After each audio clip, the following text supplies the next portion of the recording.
Bienvenue à cette présentation, donc du coup qui sur le stand Autodesk, donc qui s'appelle Associé modèle architectural BIM et optimisation bioclimatique. Alors l'idée de cette présentation en fait c'est de positionner une offre logicielle en parallèle effectivement de tous les nouveaux enjeux normatifs qui se posent autour de la problématique thermique. Vous l'avez pu voir d'ailleurs sur Batimat, il y a un forum spécial sur les bâtiments éco-responsables. Enfin, tout ce qui est enjeu énergétique aujourd'hui, ça prend de plus en plus d'ampleur. Et donc aujourd'hui, si vous êtes présent ici, c'est que vous utilisez déjà probablement des outils BIM, que ce soit notamment Revit ou d'autres, et vous êtes habitué voilà, au processus BIM où vous travaillez sur des modèles, vous échangez des maquettes.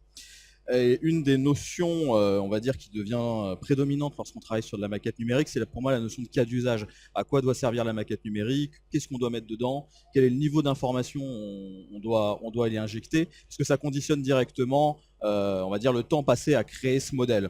Donc aujourd'hui, effectivement, les composantes 3D, on voit très aisément ce que c'est. La 4D, la partie dimension, les coûts, la partie 6D donc, qui concerne toutes les composantes environnementales et le 7D donc, qui est l'analyse du cycle de vie. D'ailleurs, on parle même du 8e dimension qui serait tous les aspects liés au risque et sécurité chantier. Donc, on parle même de bâtiments X dimensions. Nous, dans cette présentation, on va surtout s'attacher à la composante 6, donc la partie thermique, bien qu'évidemment, sur la 4D, si vous prenez l'exemple d'un bureau d'études méthode qui fait de l'optimisation de chantier ou d'optimisation d'accès véhicule, ben, il influe quand même indirectement sur des déperditions carbone, donc ça a quand même une notion sur l'aspect thermique. Et l'aspect 7D, justement, dans la prochaine réglementation RT 2020, sera prise en compte sur l'ensemble de l'analyse du cycle de vie. Aujourd'hui, clairement, ce qu'on peut regarder, donc ça, selon les variations changent hein, en fonction des sources. Alors, il y a bien sûr un phénomène de ce qu'on appelle les passoires énergétiques, qui est le parc existant. Donc, en effet, il y a une partie effectivement de la construction bon, sur l'existant, on ne peut plus intervenir, hein, le bâtiment est déjà là. Mais si on regarde sur une échelle de temps de 50 ans, en effet, les émissions en carbone sont très importantes sur la partie existante. Par contre, sur le neuf, on voit qu'aujourd'hui, puisque là, les chiffres effectivement datent d'il y a 1 ou 2 ans, on est à peu près ISO. Bon, évidemment, le coût, l'émission carbone générée lors de la construction, de par le choix des matériaux, de par l'exploitation des véhicules, de par l'organisation du chantier, c'est quasi ISO avec ce que va générer le bâtiment en exploitation pendant 50 ans. Donc l'enjeu aujourd'hui, c'est pas forcément d'aller enfin, bien sûr, il y a une ambition claire de réduire l'empreinte carbone, mais comment on influe là-dedans? Parce qu'on sait construire des bâtiments aujourd'hui qui diminuent cette empreinte. Mais tous ceux qui ont fait de la maquette numérique, au travers de cette courbe qu'on connaît bien, hein, c'est la courbe de McLeamy, c'est un phénomène assez courant. Lorsqu'on travaille sur des maquettes, ben, y a un pic au démarrage de la maquette, c'est-à-dire qu'à la différence de logiciels comme AutoCAD, le temps de la montée il fait forcément plus long parce qu'on génère plus d'informations et dès qu'on détecte des problèmes, il faut tout de suite les résoudre avant, puisque quand vous présentez la maquette, ça fait tout de suite presque tâche de présenter des problématiques. Donc là, l'enjeu, il y a un pic en phase conception, dès lors qu'on est sur des maquettes numériques, pour pouvoir justement simplifier les erreurs d'exécution notamment. Et l'enjeu, ça va être justement d'intégrer ces problématiques thermiques dès le départ en phase conception, là où on a le pic de démarrage. Alors, quelques éléments de contexte aujourd'hui en termes de consommation d'énergie. Si on compare par rapport aux différentes industries aujourd'hui, le bâtiment reste clairement un des secteurs qui, en termes à la fois de consommation, mais également en termes d'émissions carbone, reste les plus importants. Alors, selon les sources, ça évolue un petit peu avec l'industrie, mais on est clairement sur des postes d'émissions très importants. On peut faire le parallèle de ça avec les exigences effectivement d'un point de vue réglementaire. Aujourd'hui, j'y interviendrai, donc la RT 2012, c'est la norme aujourd'hui qui est appliquée. Et on est soumis en France à un contexte réglementaire de plus en plus important, où vous voyez effectivement la courbe en verte, c'est ce que va nous imposer la prochaine RT 2020 qui va arriver dans 2 ans. Aujourd'hui, je vais intervenir comment va se passer la transition d'un point de vue réglementaire. Il y a une expérimentation qui est en cours et qui va préparer cette norme. Mais on voit clairement effectivement l'influence de la COP21 qui a eu effectivement il y a quelques années, avec justement cette inflexion qu'il y a depuis la RT 2012, parce que sans le contexte normatif, on serait clairement sur des émissions carbone qui seraient beaucoup plus importantes. Alors aujourd'hui, la norme qui est en cours, c'est la RT 2012. Cette norme, alors, elle est construite principalement sur 3 indicateurs. Le premier indicateur, qui conditionne d'ailleurs l'attestation BBio hein, pour le dépôt d'un permis de construire, c'est le BBio. Donc le BBio traduit en fait c'est une limite des consommations, on va dire limite du besoin simultané sur les différentes composantes du bâti, chauffage, éclairage et autres. Donc c'est un indicateur qui traduit la performance énergétique, l'efficacité énergétique. Donc le BBio, à partir de cet indicateur-là, il va permettre de générer effectivement un nouvel indicateur si on l'additionne effectivement aux caractéristiques des équipements, qui sont le CEP. Donc lui, c'est un indicateur qui va plutôt travailler sur les exigences en termes de consommation, et la température intérieure de confort. C'est une température qui est obtenue en fait en observant, c'est la température intérieure de confort d'été qui est obtenue sur une mesure de la température 5 jours consécutifs inférieure à 26 degrés. Donc c'est un troisième indicateur. Ces paramètres-là, ils sont intéressants parce que je vous ai parlé d'optimiser la partie thermique en phase conception, mais ça peut être même dès la phase de programmation, puisque dans un programme technique détaillé, on a les composantes fonctionnelles du bâtiment, on sait son organisation, donc on sait le nombre de services, on sait l'architecture générale, en termes de besoins, en termes de circulation, donc on peut mettre ces données en tant que paramètres pour ensuite avoir dès la phase de programmation les indicateurs pour voir en termes de consommation et de température max si on va être en phase par rapport à la RT. Donc aujourd'hui, comment on va arriver sur la RT 2020 ? Ça va se faire effectivement au travers d'une expérimentation qui est déjà en cours via ce qu'on appelle l'expérimentation E+C-.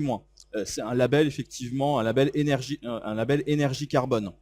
Donc c'est une expérimentation aujourd'hui. À ce jour, en mars, il me semble qu'il n'y a que 5 bâtiments qui ont obtenu ce label BPOS. Il vise deux parties, cette expérimentation, parce que la transition vers la RT 2020 va amener deux sujets. Le premier, c'est la généralisation de bâtiments à énergie positive. C'est-à-dire qu'on va plus loin effectivement que l'énergie, le bâtiment, on va dire les maisons passives. Et la deuxième chose, c'est la construction de bâtiments avec une fin empreinte carbone. Donc la RT 2020, alors la RT 2012, elle est déjà quand même assez exigeante. La RT 2020, là où on va influer, c'est surtout sur la partie usage mobilier. C'est-à-dire qu'on va tenir compte des empreintes carbone sur l'ensemble du cycle de vie, et on va tenir compte également des usages mobiliers. Le fait qu'on sollicite aujourd'hui des besoins de consommation énergie par l'usage de tablettes, de téléphones. Donc il y a des ressources qui sont différentes. C'est toujours l'éternel débat à chaque changement d'heure qu'on a. Est-ce que vraiment ça vaut le coup ? Alors, pour calculer l'indicateur du BPOS, en fait, donc du bilan énergie positive. Alors, cette expérimentation E+C-, je vous invite à aller sur le site bâtimentenergiecarbone.fr où vous trouverez différents renseignements sur cette norme, parce qu'elle mériterait effectivement une conférence à elle seule. Il n'y aura que 4 labels disponibles de cette norme. Il y a 4 niveaux d'énergie, à la différence effectivement du schéma que je vous ai montré ici. Et il y aura 2 niveaux carbone. Voilà, elle est construite sur ce principe. Aujourd'hui, donc du coup sur le bilan positif, lorsque vous prenez un bâtiment, il y a différents flux entrants, flux sortants. Que ce soit effectivement l'essence, le carburant pour construire la maison lors de l'accès véhicule, le gaz, l'électricité, les énergies solaires, la biomasse, les circuits chaud-froid en refroidissement qui sont aussi assez nouveaux. Donc on va avoir des flux entrants pour alimenter une maison, principalement sur des énergies non renouvelables. L'idée, effectivement, à terme, ça va être sur ce diagramme très simple qui illustre très bien effectivement tout ce qui est bilan énergie positive. L'alimentation d'une maison va être également produite en termes d'énergie par rapport à une somme de flux entrants sur la partie énergie renouvelable. Alors il y aura des exigences qui arriveront avec la RT 2012, notamment à horizon, on va dire, RT 2020, pardon, à horizon 2030. C'est par exemple d'augmenter sur la partie production d'électricité, la partie renouvelable. C'est-à-dire que les demandes en énergie, elles vont sûrement aller même crescendo, puisqu'on va mettre du photovoltaïque, on va mettre beaucoup de choses. Donc l'idée, c'est pas forcément de faire en sorte que la maison consomme moins, mais c'est qu'elle utilise plus d'énergie renouvelable. Donc on va augmenter en fait ce ratio. Mais on va rajouter dans la RT 2020 une autre composante, qui est les composantes sortantes, qui aujourd'hui sont très faibles, c'est-à-dire la génération effectivement d'énergie exportée sur la base de la construction. Alors, en fonction de la situation du projet où vous allez l'implanter, c'est sûr que vous n'aurez pas forcément une maison qui est implantée avec du photovoltaïque où et la région n'est pas forcément très éclairée. Ce flux-là, il peut être très faible. Alors, la réglementation ne va pas pénaliser ce type de projet, mais simplement ce qu'elle va encourager, ça va être du coup d'utiliser plus d'énergie renouvelable sur les demandes entrantes. Donc vous voyez, il y a l'ensemble de ces leviers qui vont permettre en fait de construire cet indicateur qu'on appelle le bilan BPOS, donc énergie positive. Et ce bilan d'énergie positive, il est très simple. Ça va être le delta entre tout ce qui rentre, tous les besoins en consommation d'énergie non renouvelable, moins toute la partie qui va être exportée. Donc ce schéma, il vous présente vraiment entre les différentes sources, la biomasse, le solaire, l'électrique. Alors justement sur l'électrique, c'est ce qu'on appelle la problématique que vous entendez parler, c'est ce qu'on appelle verdir les réseaux. Notamment pour pouvoir utiliser tout ce qui est éolien, notamment. Alors, d'un point de vue de logiciel, nous, comment on va traduire ces contextes d'environnement dans des outils, notamment dans Revit? Alors, nous, au niveau de Gretec, on est convaincu d'une chose, c'est l'intégration dans la maquette numérique. On a choisi effectivement de Revit parce que c'était aujourd'hui une des plateformes les plus complètes pour aborder ce sujet. On a développé, nous, déjà chez Gretec, d'autres outils qui sont intégrés à Revit et on croit vraiment à cette intégration dans la maquette. Et c'est pour ça qu'on a voulu intégrer aujourd'hui une solution pour répondre à ces enjeux, pour sortir de cette logique d'import-export qu'on a dans beaucoup de produits. Alors, comment ça va marcher? Revit plus Archiwizard, qui sont des logiciels qui existaient déjà. L'intégration dans Revit, comment elle va fonctionner? Déjà, on va travailler, pour ceux qui connaissent le logiciel, vous n'êtes pas perdu, on retrouve ici l'arborescence classique, l'interface, le tableau de bord. Quand on parle d'intégration, on est venu injecter ici un ruban avec un ensemble d'outils. Alors évidemment, il y a plus de 70 outils, donc je ne vais pas tous les énumérer un à un, mais je vais vraiment vous transmettre en fait la philosophie d'utilisation. Ce ruban, vous pouvez voir, il va vous offrir différentes fonctionnalités, d'obtenir bien sûr des résultats, des rapports. On sent déjà effectivement RT 2012, prochainement on mettra RT 2020 qui n'existe pas, hein, on est dans la phase expérimentation. Et la première chose sur laquelle on a voulu travailler, c'est l'interface graphique.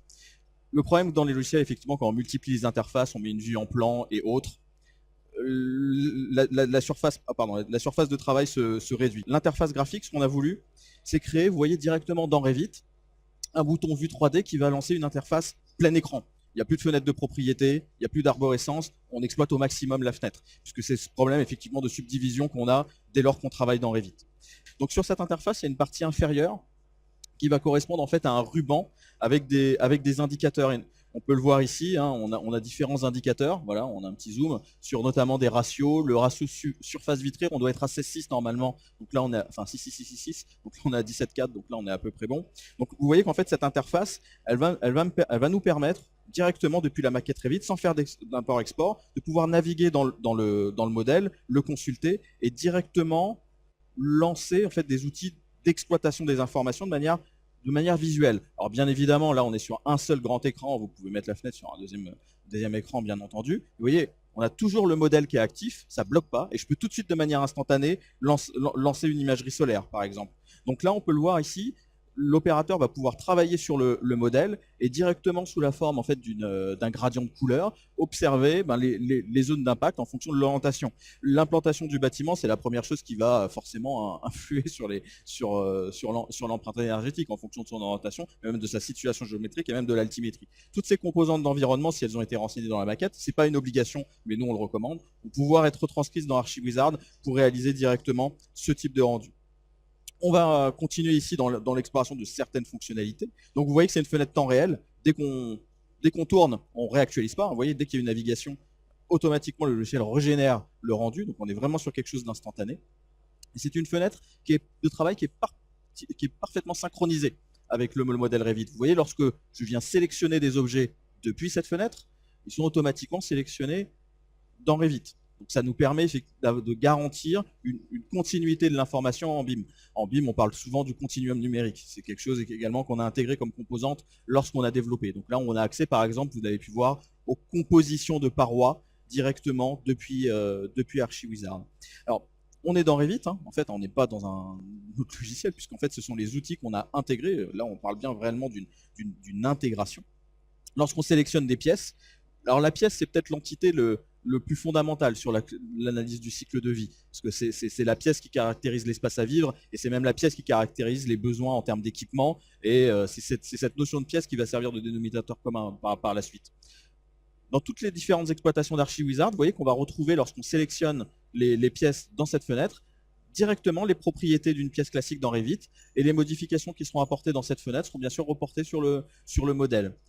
Vous voyez qu'ici, on a vraiment voulu conserver les forces d'une interface graphique simple pour ne pas rester effectivement dans des outils très experts, ce qui est le cas effectivement de chez Revit, qui est bien sûr quand même très ergonomique, mais qui reste un logiciel effectivement technique et expert qui s'adresse à la construction de modèles 3D. La partie matériaux, Revit aussi, il a la possibilité de renseigner des matériaux avec des caractéristiques thermiques. Si ce n'est pas fait, on le fera dans le modèle Archiwizard. Mais si ça a été préparé en amont, on va pouvoir retranscrire toutes ces informations dans le modèle. Alors comment se fait le transfert ? Je vais faire une petite pause ici. Ce qui caractérise en fait, pour ceux qui utilisent le module ingénierie dans Revit, vous avez peut-être vu qu'il existe un modèle de calcul dans Revit. Il existe également un modèle thermique. Le modèle énergétique, en fait, qui est généré en fait dans l'aperçu, c'est un modèle en fait qui va partir sur les pièces Revit, et de ces pièces, le logiciel en fait va, alors c'est pas tout à fait en fait un GBXML, c'est vraiment le modèle énergétique. Lorsque vous utilisez en fait la maquette Revit, il y a un bouton dans le menu analyser qui permet de créer un modèle thermique. Nous on va travailler, là on le voit, utiliser sur le module des pièces, on va créer en fait un modèle énergétique, et on va utiliser ce modèle dans la fenêtre Archiwizard. Là on peut voir en fait de manière très claire l'arrêt des pièces au niveau des planchers. On l'identifie assez facilement dans cette fenêtre de visualisation. Donc les études thermiques qu'on a fait avec notre intégration, elles sont faites par le modèle énergétique Revit. Donc, on est vraiment intégré par rapport à ce modèle, et la fenêtre de visualisation va nous permettre de visualiser non pas dans la maquette Revit, puisque ici on est sur un modèle expert, mais dans une fenêtre simplifiée, par exemple tout ce qui est pont thermique, les horizontaux ou les verticaux. On aura accès également directement depuis ce ruban d'intégration dans Revit à différentes sortes de rapports, notamment ce qui est attestation VBO, le label énergétique, bien sûr. On suit de très près l'expérimentation au plus c'est moins, et on sera en phase avec l'RT 2020. Différentes sortes de rapports qu'on pourra bien sûr imprimer, exporter sous la forme de diagrammes. Donc tout ça, ce sont des éléments. Encore une fois, vous voyez qu'au point de vue opérateur, on reste dans le tableau de bord Revit. Ici. On va travailler ici sur un autre point. Donc là, par exemple, toujours pareil, quelle capacité, quelle fonctionnalité on peut avoir au niveau d'intégration, c'est la remontée d'informations. Vous voyez ici, lorsqu'on sélectionne une pièce dans Revit, il y a toute une série de paramètres qui sont les paramètres Archiwizard, des paramètres comme le taux de confort de la pièce, le taux de renouvellement d'air. Tous ces paramètres, en tant qu'information, sont remontés sous la forme de paramètres partagés, pour ceux qui manipulent Revit, donc c'est réinjecté en tant que paramètre, et on va pouvoir utiliser, donc là ici les commandes de légende couleur, ce sont des commandes natives dans Revit. Ce qu'on est venu faire avec notre intégration, c'est consolider la maquette avec toute cette série de paramètres qui commencent par G point, comme Gretek, et on va pouvoir utiliser ces paramètres pour proposer également d'autres sorties graphiques. L'idée, encore une fois, c'est d'amener les problématiques énergétiques en amont et en conception.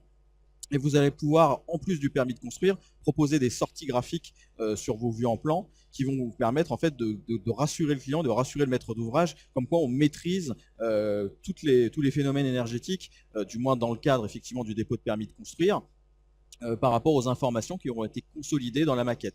Là ici, on a une légende couleur qui intègre effectivement des taux d'énergie par pièce. Et on va pouvoir également les étiqueter automatiquement grâce à des commandes natives de Revit, des commandes d'étiquettes de pièces. D'habitude, on est très habitué à mettre les surfaces. Là, on va pouvoir étiqueter les informations issues d'Archiwizard.